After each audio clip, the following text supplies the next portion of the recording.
Assalamualaikum warahmatullahi wabarakatuh. Kami dari kelompok 4 ingin mempresentasikan hasil diskusi kelompok kami tentang pelaksanaan pelanggaran HAM anak.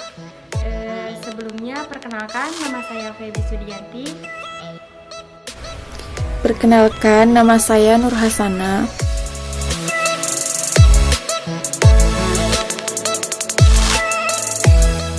Perkenalkan, nama saya Ogi.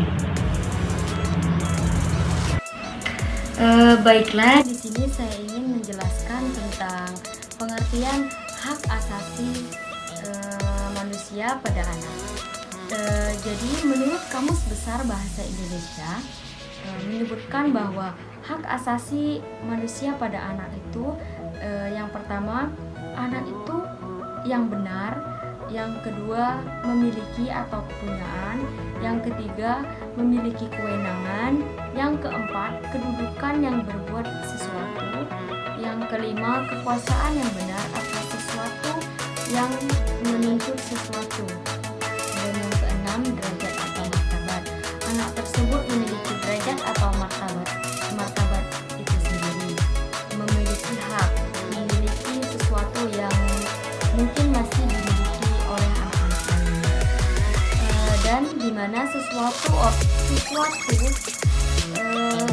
dan di mana semua orang berhak untuk melakukan apapun, sedangkan hak asasi manusia itu sendiri menurut Pilar, hak asasi manusia adalah hak-hak yang melekat pada diri manusia, dan tanpa hak-hak itu manusia tidak dapat hidup layak sebagai manusia yang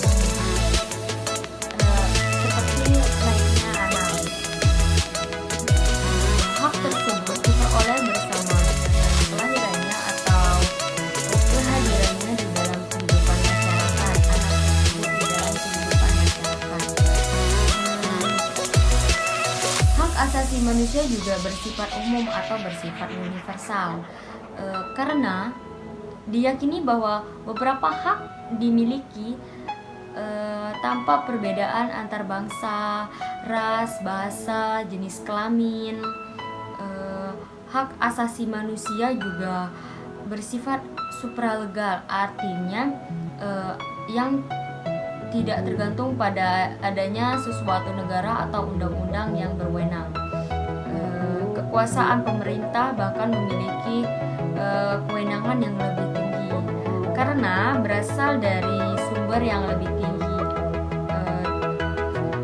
Dalam Undang-Undang Pasal 1 Ayat 1 Undang-Undang Nomor 23 Tahun 2002 itu bisa dijelaskan bahwa anak adalah seseorang yang belum berusia 18 tahun, termasuk anak yang masih di bawah umur atau anak yang masih dijaga oleh orang atau pemerintah yang masih mencakup anak-anak yang masih di bawah umur. Melindungi anak dan hak-hak agar dapat hidup, tumbuh berkembang dan berpartisipasi secara optimal sesuatu dengan harkat dan martabat manusia. Baik, selanjutnya, Undang-Undang Hak Asasi Manusia. Adapun undang-undang yang berkaitan dengan hak asasi manusia. Yang pertama itu ada pasal 28A yang menjelaskan setiap orang berhak hidup serta berhak mempertahankan hidupnya. Yang kedua itu ada pasal 28B yang menjelaskan setiap orang berhak membentuk keluarga dan melanjutkan keturunan melalui perkawinan yang sah. Dan setiap anak berhak atas kelangsungan hidupnya, tumbuh dan berkembang serta berhak atas perlindungan dari kekerasan dan diskriminasi. Terus yang ketiga itu ada pasal 28C yang menjelaskan setiap orang berhak mengembangkan diri melalui pemenuhan kebutuhan dasarnya, berhak mendapat pendidikan dan memperoleh manfaat dari ilmu pengetahuan dan teknologi, seni dan budaya, demi meningkatkan kualitas hidupnya dan demi mensejahterakan umat manusia. dan setiap orang berhak untuk memajukan dirinya dalam memperjuangkan haknya serta kolektif untuk membangun masyarakat, bangsa, dan negaranya. Terus yang keempat, pasal 28D yang menjelaskan setiap orang berhak untuk atas pengakuan, jaminan, perlindungan, dan kepastian hukum yang adil serta perlakuan yang sama di hadapan hukum. Dan setiap orang berhak untuk bekerja serta mendapatkan imbalan dan perlakuan yang adil dan layak dalam hubungan kerja. Selanjutnya, setiap warga negara berhak memperoleh kesempatan yang sama dalam pemerintah. Terus yang kelima, pasal 28E yang menjelaskan setiap orang bebas memeluk agamanya, memilih pendidikan dan mengajar, memilih pekerjaan, memilih kewarganegaraan, memilih tempat tinggal wilayah negara dan meninggalkannya, serta berhak kembali. Dan setiap orang berhak atas kebebasan, keyakinan, kepercayaan. Peran pemerintah dalam perlindungan anak. Pemerintah membuat undang-undang, baik undang-undang tentang HAM maupun tentang perlindungan anak. Pemerintah membentuk Badan Komnas HAM dan Komisi Nasional Perlindungan Anak atau biasa disebut KNPA. Adapun tugas dari KNPA adalah 1. Melakukan sosialisasi seluruh ketentuan peraturan perundang-undangan yang berkaitan dengan perlindungan anak, mengumpulkan data dan informasi, menerima pengaduan masyarakat, melakukan penelaahan, pemantauan, evaluasi, dan pengawasan terhadap penyelenggaraan perlindungan anak, memberikan laporan, saran, masukan, dan pertimbangan kepada Presiden dalam rangka perlindungan anak. Misalnya, untuk tugas memberikan masukan kepada Presiden atau pemerintah KPAI, meminta pemerintah segera membuat undang larangan merokok bagi anak atau setidaknya masukkan pasal larangan merokok bagi anak dalam UU. Faktor penyebab terjadinya pelanggaran HAM. Faktor penyebab antara lain masih belum adanya kesepahaman pada tataran konsep hak asasi manusia antara paham yang memandang HAM bersifat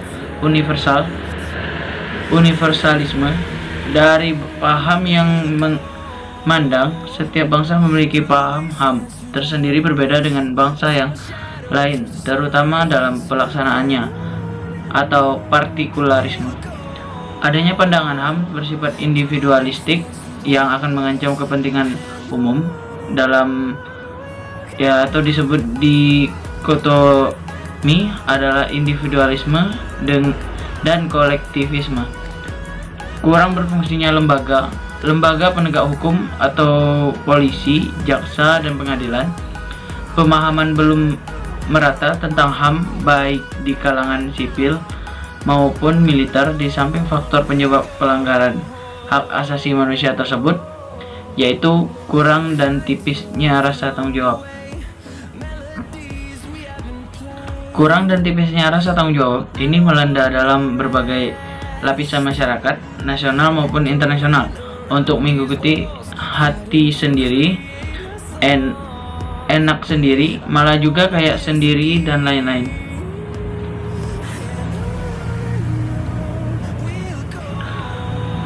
Akibatnya, orang dengan begitu mudahnya menyalahgunakan kekuasaannya, meremehkan tugas, dan tidak mau memperhatikan hak orang lain.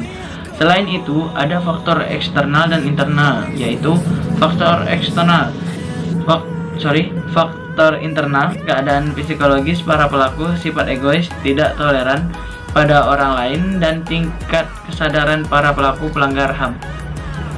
Faktor eksternal, perangkat hukum yang tidak tegas dan tidak jelas sehingga menimbulkan ketidakpastian hukum, struktur sosial dan politik yang memungkinkan terjadinya pelanggaran hukum dan HAM.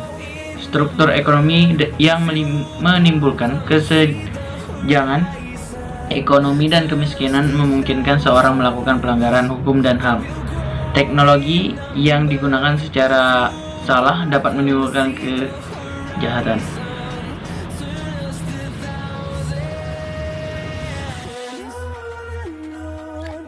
Upaya pencegahan pelanggaran HAM di Indonesia. Yang pertama, Indonesia menyambut baik kerjasama internasional dalam upaya penegakan HAM di seluruh dunia ataupun di setiap negara. Dan Indonesia sangat merespon terhadap pelanggaran HAM internasional. Hal ini dapat dibuktikan dengan kecaman Presiden atas beberapa agresi militer di beberapa daerah akhir-akhir ini. Contohnya di Irak, Afghanistan, dan baru-baru ini Indonesia juga memaksa PBB untuk bertindak tegas kepada Israel yang telah menginvasi Palestina dan menimbulkan banyak korban sipil wanita dan anak-anak. 2. Komitmen pemerintah Indonesia dalam mewujudkan penegakan HAM antara lain telah diwujudkan dalam prioritas pembangunan nasional tahun 2000 hingga 2004, Propernas, dengan pembentukan kelembagaan yang berkaitan dengan HAM. Dalam hal kelembagaan telah dibentuk Komisi Nasional Hak Asasi Manusia dengan Kepres nomor 50 tahun 1993 serta membentuk Komisi Anti Kekerasan Terhadap Perempuan. Pengeluaran Undang-Undang Nomor 39 Tahun 1999 tentang Hak Asasi Manusia, Undang-Undang Nomor 26 Tahun 2000 tentang Pengadilan HAM, serta masih banyak UU lain yang belum tersebutkan menyangkut penegakan hak asasi manusia. Selanjutnya adalah contoh kasus pelanggaran HAM pada anak. Yang pertama, perdagangan anak. Beberapa waktu lalu marak terjadi penculikan pada anak-anak yang kemudian dijual, namun tidak jarang ada orang tua yang menjual anaknya karena keadaan ekonomi mereka. Yang kedua, banyak anak jalanan yang terlantar. Anak-anak jalanan yang meminta atau menjual koran Islam merah, padahal mereka seharusnya bisa menikmati kasih sayang dalam keluarga dan bisa menikmati pendidikan. Yang ketiga, penyiksaan dan perlakuan buruk. Hal ini biasanya dilakukan oleh orang tua.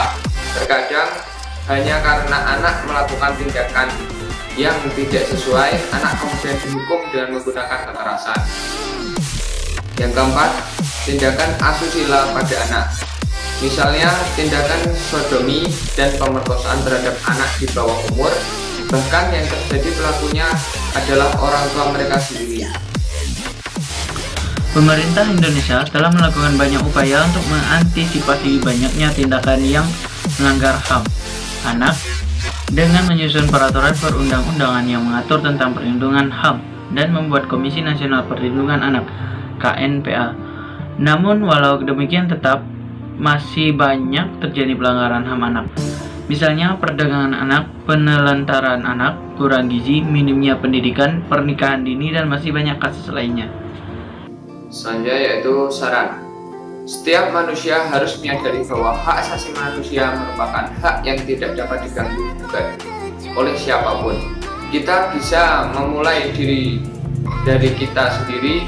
Kita harus bisa menghargai hak asasi orang lain, misalnya dengan tidak mengganggu hak orang lain, terutama anak-anak. Kami juga menghimbau bagi para orang tua untuk tidak terlalu mengekang dan mengatur anak secara berlebihan, karena hal tersebut merupakan tindakan merampas hak anak. Hendaknya setiap anak diberi kebebasan untuk menentukan apa yang dia mau, selama hal tersebut tidak menyimpang dari nilai dan norma yang berlaku di masyarakat tersebut. Sekian dan terima kasih.